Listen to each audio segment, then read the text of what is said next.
Salut les polémistes. Le 15 avril 2019, la cathédrale Notre-Dame brûlait de mille feux. Très rapidement, les plus grandes fortunes de France ont fait des dons. On peut noter que ces grandes fortunes préfèrent sauver un bâtiment en pierre plutôt que des êtres humains de chair et de sang, mais cela vient sûrement de leur cœur de pierre qui les rapproche davantage de l'édifice que de l'humain. Dans cette vidéo, nous allons nous demander si les sommes sont si importantes, et nous verrons si le geste est vraiment désintéressé. Si l'on juge les dons de 100 millions d'euros de notre point de vue de pauvre, de smicard, il est évident qu'il s'agit d'une somme colossale. Mais qu'en est-il si on la juge du point de vue du donateur? Prenons le cas concret de la famille Pinault qui a fait un don de 100 millions d'euros. Pour comprendre ce que cela représente pour cette famille, il faut savoir que sa fortune est estimée à 33 milliards de dollars.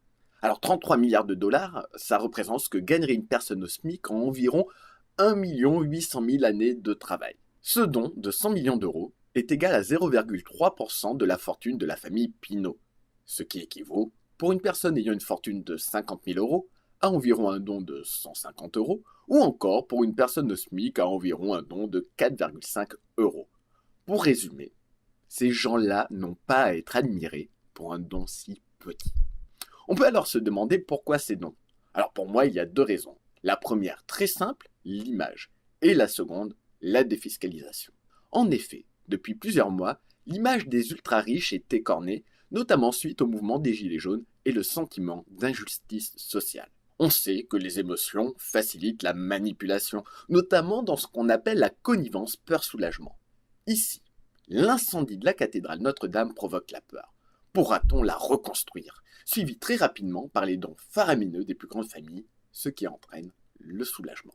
En plus de donner une image positive des ultra-riches, des expériences prouvent que le soulagement après la peur rend les sujets bien plus dociles et enclins à accepter des demandes qu'ils refuseraient en temps normal.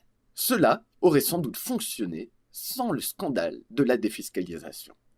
En effet, comme nous l'explique Libération, pour les entreprises, la réduction d'impôt sur les sociétés représente 60% du don. Alors prenons un exemple purement théorique avec Total.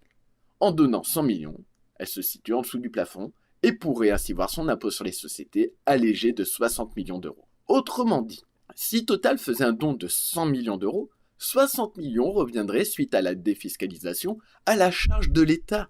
Autrement dit, des Français et des Françaises, ce qui, il faut l'avouer, est un brin choquant. Certains de ces ultra-riches l'ont bien compris et ont, comme la famille Pinault, fait savoir qu'ils ne revendiqueraient pas cette défiscalisation. Si on peut applaudir ce choix, on peut malheureusement déplorer qu'il faille l'incendie d'une cathédrale pour qu'il y ait davantage de fraternité entre les ultra-riches et le reste du peuple français.